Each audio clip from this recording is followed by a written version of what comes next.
Sejarah Filsafat Barat, karya buku Bertrand Russell. Bab 21. Politik Aristoteles. Karya Aristoteles yang berjudul Politik menarik sekaligus penting. Menarik karena memperlihatkan prasangka umum bangsa Yunani yang terpelajar pada zamannya, dan penting sebagai sumber berbagai azas yang tetap berpengaruh hingga akhir abad pertengahan.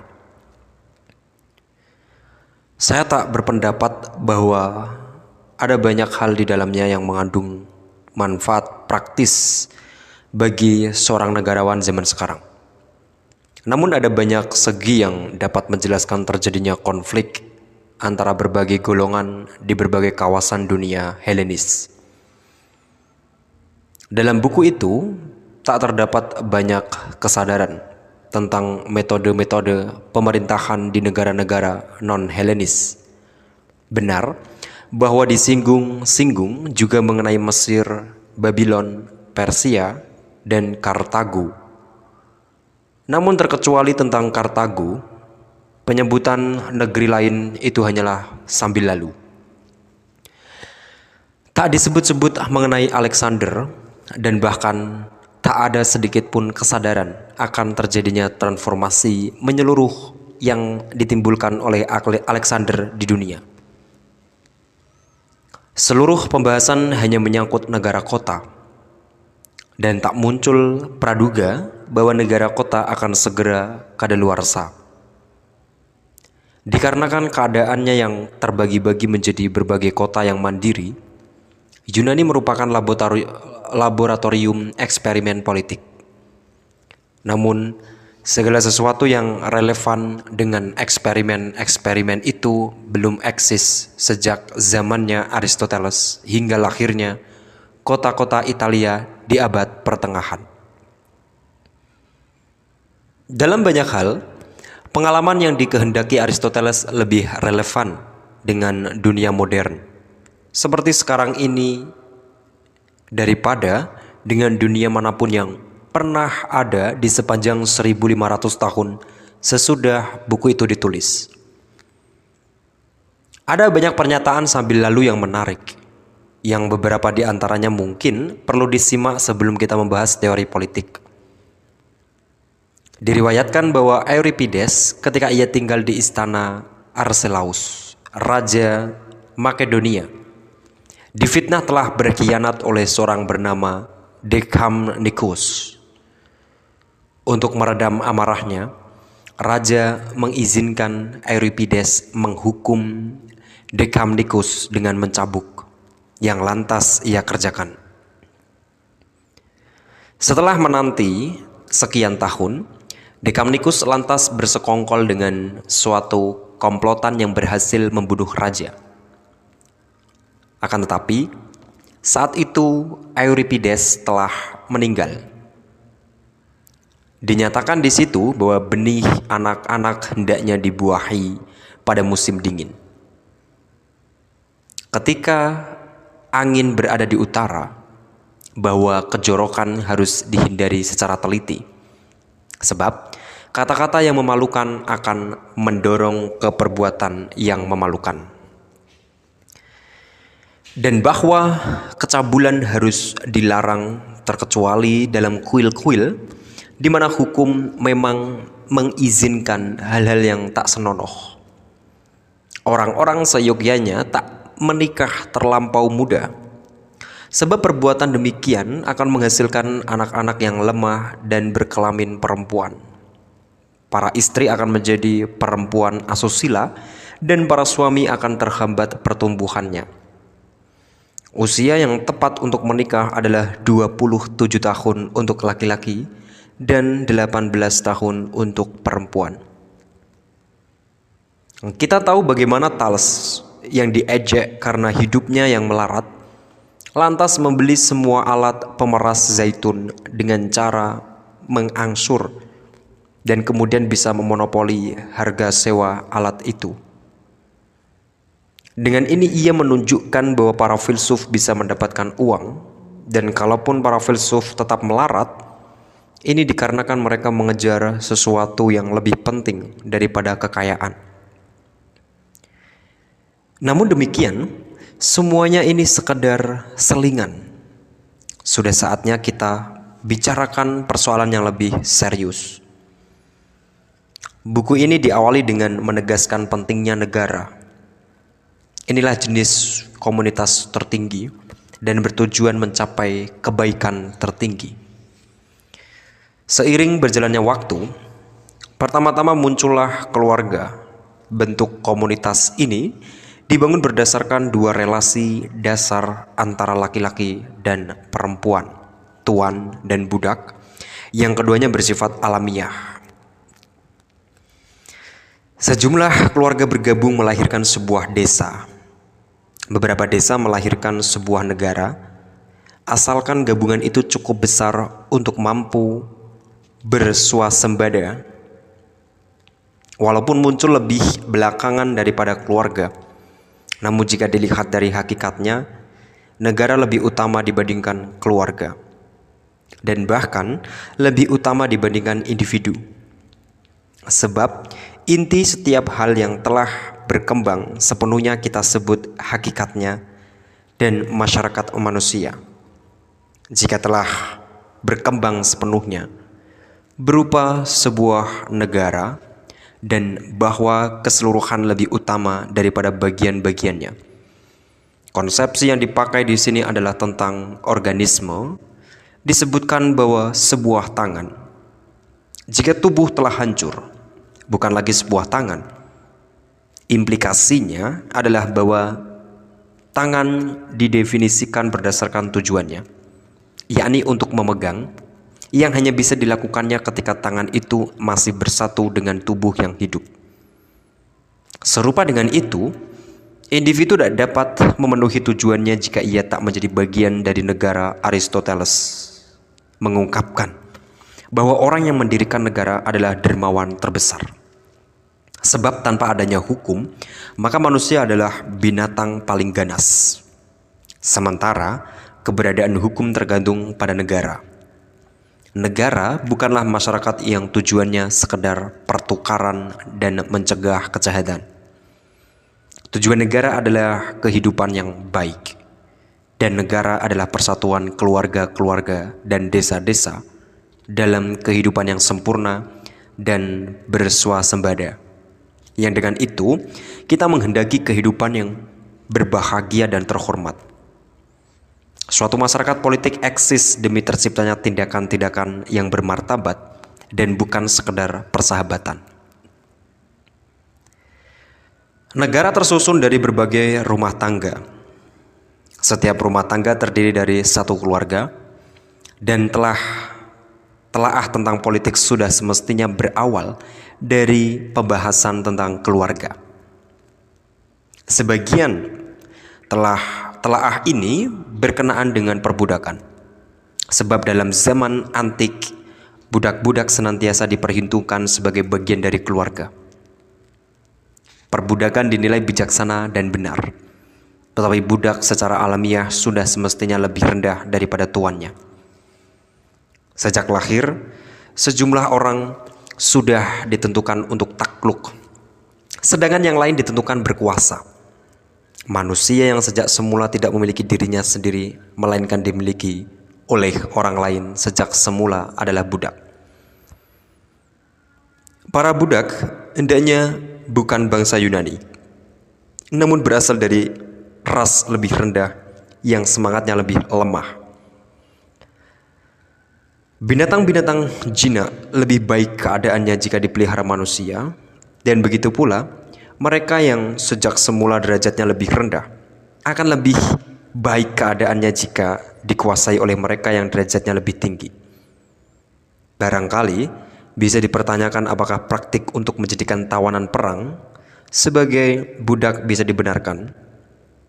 Kekuatan yang menghasilkan kemenangan dalam perang tampaknya juga mengandaikan derajat keutamaan yang lebih tinggi. Tetapi tidak selalu demikian. Bagaimanapun, perang hanya adil jika dilancarkan pada orang-orang yang tidak mau tunduk. meskipun secara alamiah mereka telah ditentukan untuk dikuasai. Dan dalam hal ini bisa diandaikan bahwa menjadikan mereka yang kalah perang sebagai budak lantas dapat dibenarkan. Alasan ini tampaknya cukup bisa membenarkan penakluk yang manapun yang pernah ada. Sebab tak ada bangsa yang bersedia mengakui bahwa secara alamiah dirinya telah ditentukan untuk dikuasai, dan satu-satunya bukti mengenai ketentuan alam itu hanya bisa diperoleh lewat hasil peperangan. Dengan demikian, pada setiap peperangan yang unggul berada di pihak yang benar dan yang takluk di pihak yang salah. Sungguh memuaskan.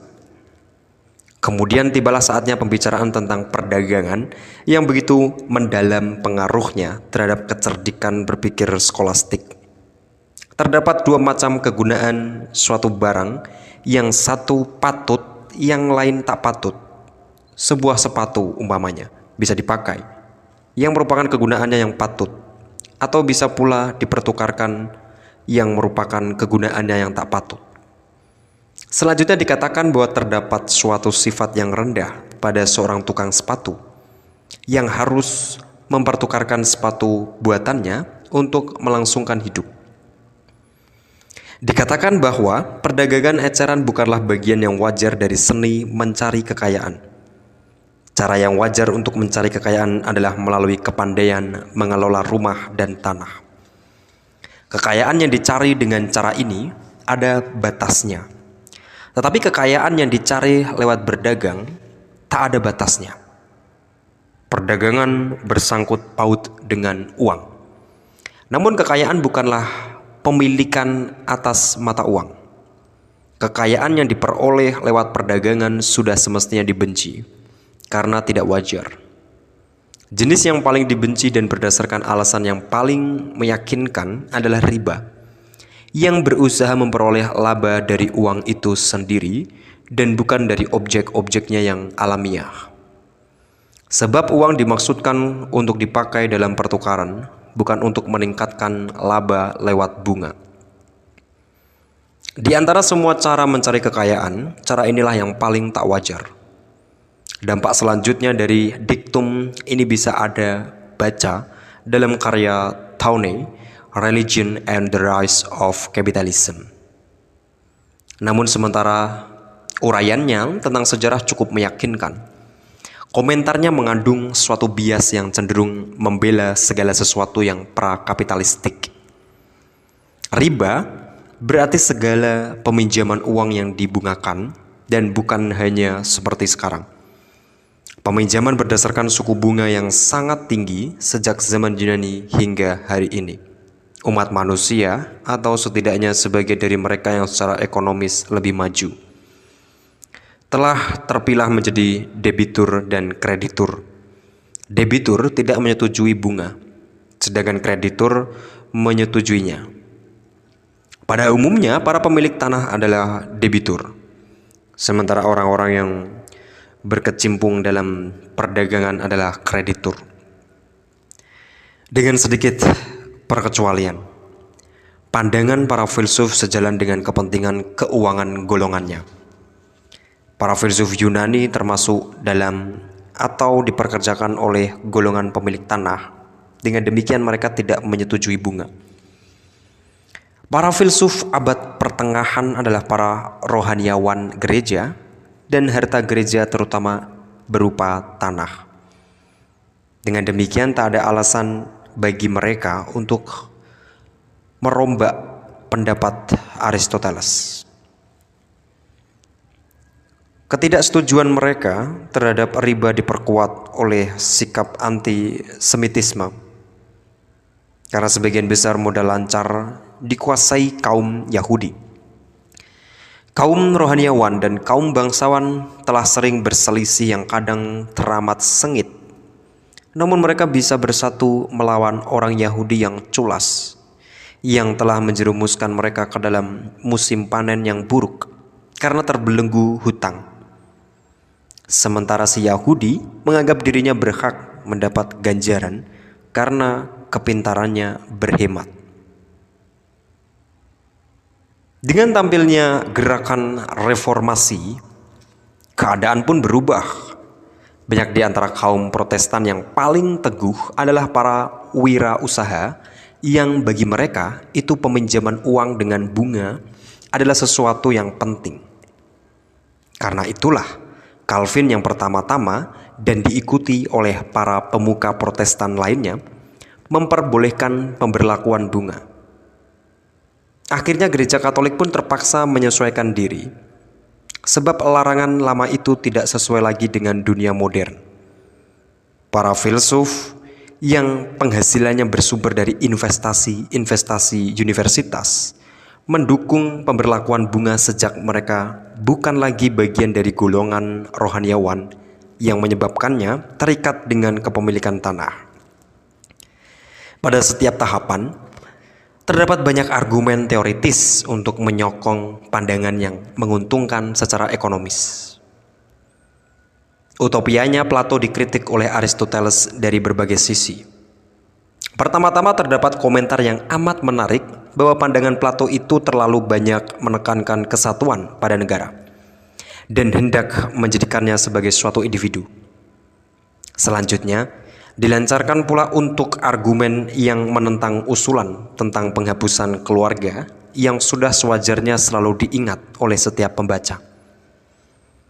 Plato mengira bahwa dengan hanya memberikan sebuah sebutan anak kepada semua anak yang usianya sesuai untuk disebut anak, seseorang akan memiliki terhadap semua anak yang bermacam raga tadi perasaan-perasaan seperti yang ada pada orang-orang zaman sekarang terhadap anak mereka yang sesungguhnya, dan demikian pula dalam kaitannya dengan sebutan ayah.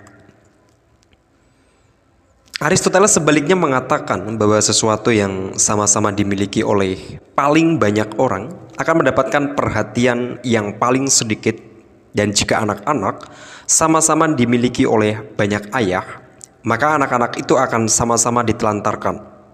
Lebih baik menjadi saudara misan dalam kenyataan sesungguhnya daripada menjadi anak dalam filsafat Plato. Gagasan Plato itu akan menyebabkan rasa cinta menjadi pudar. Selanjutnya, ada pula argumen yang menarik, yakni karena menghindarkan diri dari zina adalah sesuatu keutamaan, maka patut disayangkan jika tercipta sistem sosial yang menghapuskan keutamaan ini serta kejahatan yang menyertainya. Kemudian kita ditanya, jika kaum perempuan menjadi milik bersama, siapa yang akan mengurus rumah tangga?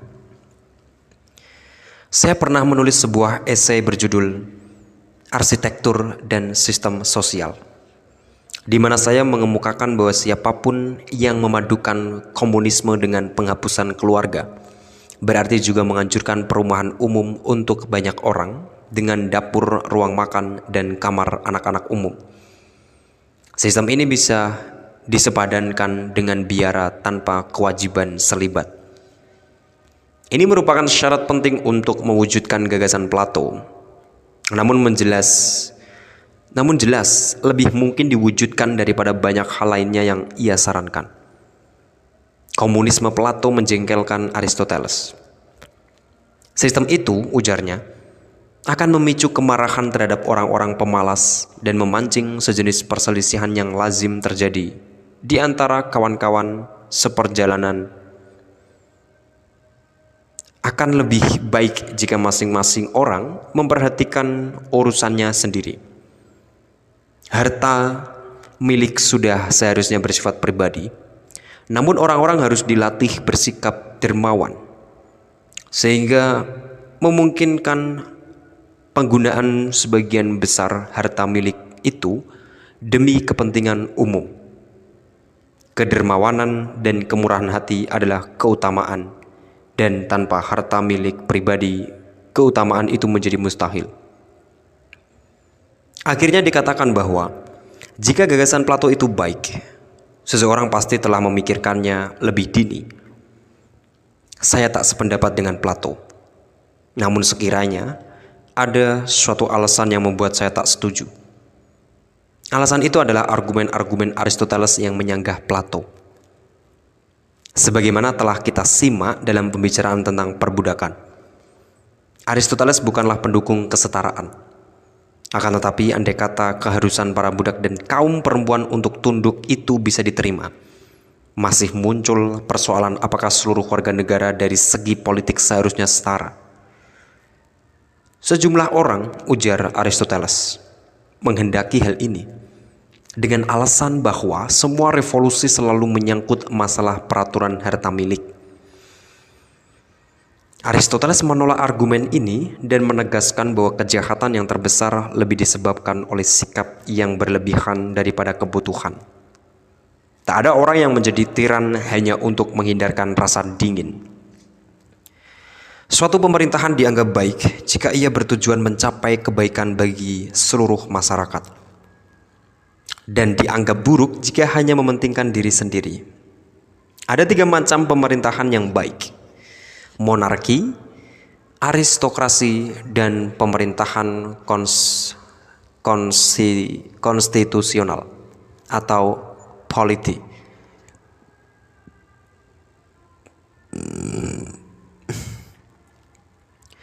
Dan ada 3 macam pemerintahan yang buruk: tirani, oligarki, dan demokrasi. Juga ada banyak bentuk pemerintahan campuran yang bersifat tengah-tengah.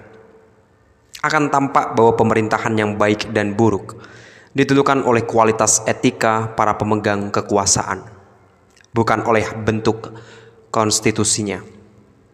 Walaupun demikian, pendapat ini tak sepenuhnya benar. Sebuah aristokrasi adalah pemerintahan oleh orang-orang yang memiliki keutamaan. Suatu oligarki adalah pemerintahan oleh golongan kaya. Dan Aristoteles tidak beranggapan bahwa keutamaan dan kekayaan sepenuhnya sama. Yang ia yakini dalam kaitannya dengan doktrin tentang jalan tengah adalah bahwa kompetensi yang moderatlah yang agaknya paling erat kaitannya dengan keutamaan. Manusia tidak mendapatkan atau melestarikan keutamaan dengan bantuan barang-barang lahiriah. Namun justru barang-barang lahiriah diperoleh dengan bantuan keutamaan, dan bahwa kebahagiaan baik itu terkandung dalam kenikmatan ataupun keutamaan atau kedua-duanya lebih banyak dicapai oleh mereka yang akal dan budi pekertinya paling terpelajar dan hanya memiliki barang-barang lahiriah secukupnya, daripada oleh mereka yang memiliki barang-barang lahiriah sangat berlebihan namun kurang memiliki kualitas-kualitas yang lebih terpelajar. Dengan begitu, ada perbedaan antara pemerintahan oleh mereka yang paling cakap aristokrasi dan mereka yang paling kaya oligarki. Karena yang paling cakap agaknya hanya memiliki kekayaan yang cakupan saja. Terdapat pula perbedaan antara demokrasi dan politik. Selain perbedaan pemerintahan dari segi etikanya, sebab yang oleh Aristoteles disebut politi itu tetap mempertahankan sejumlah unsur oligarki. Sedangkan antara monarki dan tirani, satu-satunya perbedaan adalah segi etikanya. Aristoteles membedakan oligarki dan demokrasi secara tegas berdasarkan status ekonomi golongan yang memerintah. Berbentuk oligarki jika golongan kaya yang memerintah tanpa memperdulikan golongan miskin, dan berbentuk demokrasi jika kekuasaan dipegang oleh golongan miskin, di mana mereka tak mengacuhkan kepentingan golongan kaya. Monarki lebih baik dibandingkan aristokrasi, dan aristokrasi lebih baik ketimbang politi. Namun kebobrokan bentuk pemerintahan yang terbaik adalah bencana yang terburuk. Dengan demikian, tirani lebih jelek daripada oligarki, dan oligarki lebih buruk ketimbang demokrasi. Dari sini Aristoteles tiba pada pembelaan yang cerdik atas demokrasi. Karena kebanyakan pemerintahan yang nyata berwatak jahat, maka di antara berbagai pemerintahan yang nyata itu, demokrasi agaknya adalah yang terbaik. Konsepsi bangsa Yunani tentang demokrasi dalam banyak hal lebih ekstrim daripada konsep kita sebagai misal. Aristoteles mengatakan bahwa mengangkat para magistrat bersifat oligarkis, namun bisa pula demokratis jika memilih mereka berdasarkan undian. Dalam sistem demokrasi yang ekstrim, majelis warga negara lebih tinggi kedudukannya daripada undang-undang dan memutuskan setiap perkara secara bebas. Mahkamah Pengadilan Athena terdiri dari sejumlah besar warga negara yang dipilih berdasarkan undian dan tak dibantu oleh seorang juri pun. Tentu saja mereka gampang dipengaruhi oleh kepintaran bersilat lidah atau nafsu golongan. Jika demokrasi dikritik, harus dipahami bahwa kenyataan demikianlah yang dimaksudkan. Terdapat ulasan panjang tentang sebab-sebab revolusi di Yunani. Revolusi terjadi sama seringnya dengan di Amerika Latin dahulu. Dan karena itu, Aristoteles memiliki banyak pengalaman untuk bisa menarik kesimpulan.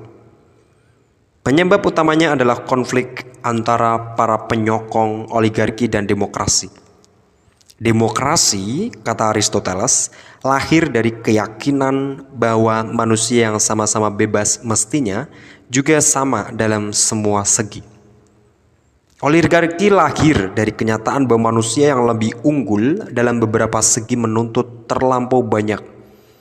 Keduanya mengandung sejenis keadilan, namun bukan jenis yang terbaik.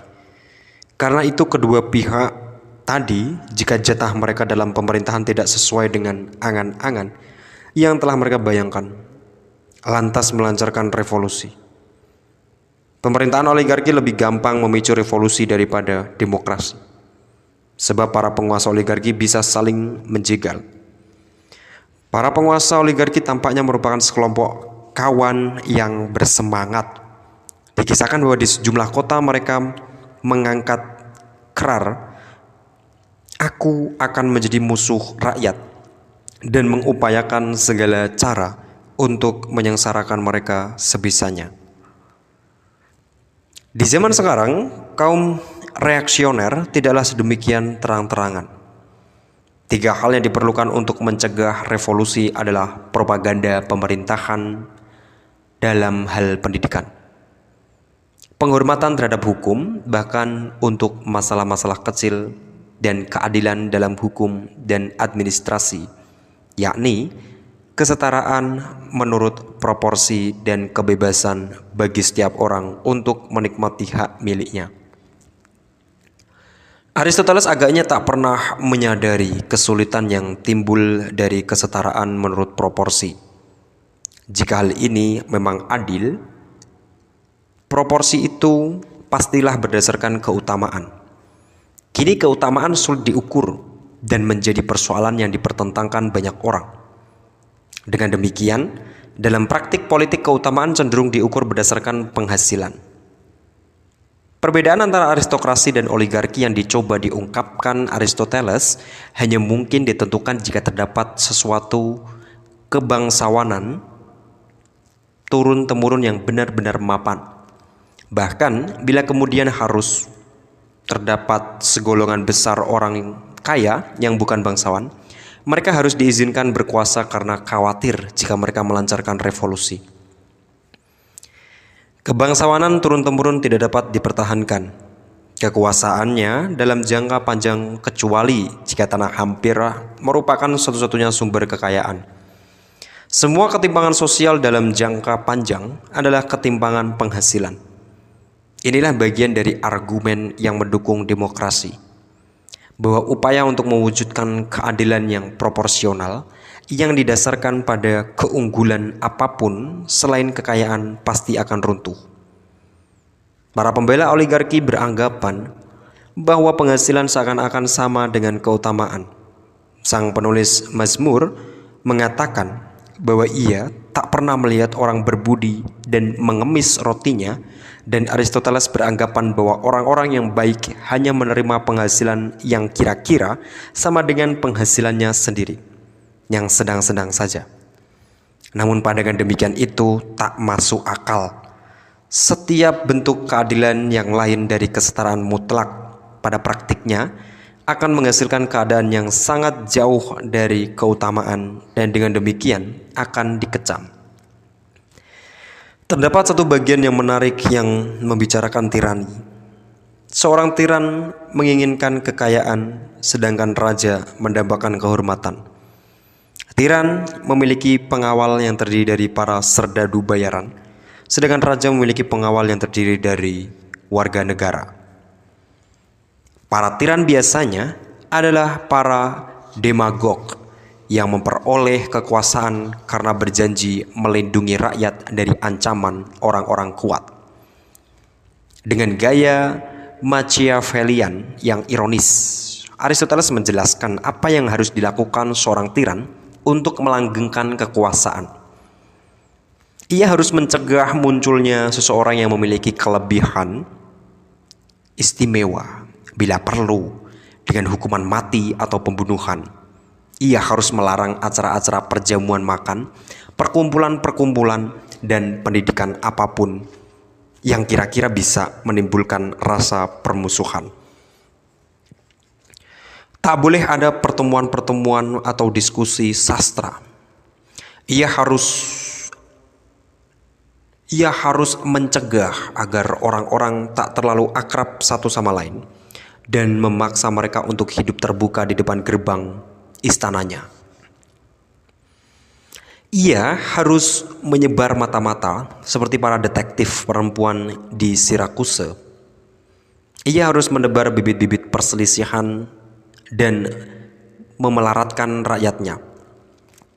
Ia harus menyibukkan mereka dengan pekerjaan-pekerjaan besar, seperti dilakukan Raja Mesir yang memerintahkan pembangunan piramid-piramid. Ia harus memberi kekuasaan pada kaum perempuan dan para budak, sehingga mereka bisa menjadi mata-mata. Ia harus melancarkan perang agar rakyatnya mempunyai kesibukan dan senantiasa membutuhkan seorang pemimpin. Merupakan cerminan yang menyedihkan bahwa di antaranya keseluruhan isi buku, bagian tulisan itulah yang paling sesuai dengan kenyataan zaman sekarang. Aristoteles menyimpulkan bahwa tak ada perilaku durjana yang terlampau berlebihan bagi seorang tiran. Akan tetapi, ujarnya ada pula cara lain untuk melestarikan tiran, yakni dengan kesederhanaan dan berpura-pura soleh. Tak ada penegasan tentang metode manakah yang kira-kira lebih menjamin keberhasilan. Terdapat argumen panjang untuk membuktikan bahwa penaklukan luar negeri bukanlah tujuan negara, yang menunjukkan bahwa banyak orang yang menganut pandangan imperialis. Namun memang terdapat perkecualian penaklukan atas orang-orang yang oleh alam telah ditentukan sebagai budak. Adalah adil dan dibenarkan dalam perdagangan Aristoteles. Hal ini membenarkan perang terhadap bangsa barbar, namun tidak terdapat bangsa Yunani, sebab tak ada orang Yunani yang oleh alam ditentukan sebagai budak. Secara umum, perang hanyalah sarana, bukan tujuan. Suatu kota yang keadaannya terpencil, di mana penaklukan mustahil dilakukan, tinggal hidup bahagia saja. Negara yang terpencil bukan berarti boleh bermalas-malasan. Tuhan dan alam semesta senantiasa giat. Mesti penaklukan luar negeri tak mungkin mereka lakukan.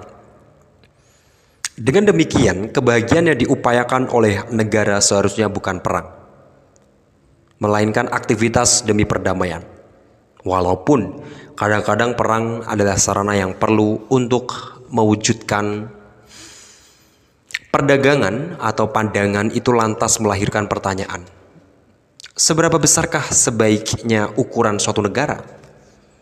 Dikemukakan bahwa kota-kota yang besar tak pernah terurus dengan baik, sebab jumlah yang besar tak bisa teratur. Sebuah negara jangan terlampau besar sehingga menyulitkan pemerintahan konstitusional. Negara harus cukup kecil sehingga warga negara bisa saling mengenal perangai masing-masing. Karena jika tidak demikian, maka kebenaran akan sulit terwujud dalam pemilihan umum dan mahkamah pengadilan. Wilayah negara harus cukup kecil untuk bisa diawasi secara keseluruhannya dari pucuk bukit. Dikatakan bahwa negara mestinya bisa bersuasembada dan bahwa negara hendaknya melakukan perdagangan ekspor dan impor. Suatu pasangan yang terkesan tidak serasi. Orang-orang yang kerjanya mencari nafkah sebaiknya jangan dimasukkan sebagai warga negara. Warga negara hendaknya tak menjalani hidupnya sebagai tukang atau pedagang. Sebab hidup demikian itu tidak terhormat dan bertentangan dengan keutamaan. Jangan pula mereka yang menjadi petani, sebab warga negara memerlukan waktu senggang. Warga negara hendaknya adalah pemilik harta benda, sedangkan para petani sebaiknya adalah kaum budak dari ras yang berbeda. Disebutkan bahwa ras dari utara penuh semangat, ras dari selatan cerdas, dengan begitu para budak mestinya berasal dari ras selatan. Sebab akan timbul masalah jika para budak itu penuh semangat. Bangsa Yunani sendiri penuh semangat sekaligus cerdas. Mereka lebih tertib daripada bangsa barbar, dan jika mereka bersatu dapat menguasai dunia. Kita mungkin menduga bahwa pada bagian ini Alexander akan disinggung-singgung, namun nyatanya tak ada pembicaraan demikian itu.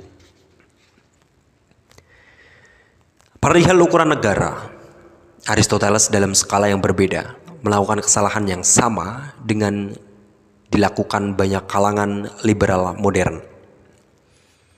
Suatu negara harus mampu membela dirinya sendiri dalam perang, dan bahkan agar kultur liberal tetap lestari, harus bisa mempertahankan diri tanpa banyak kesulitan.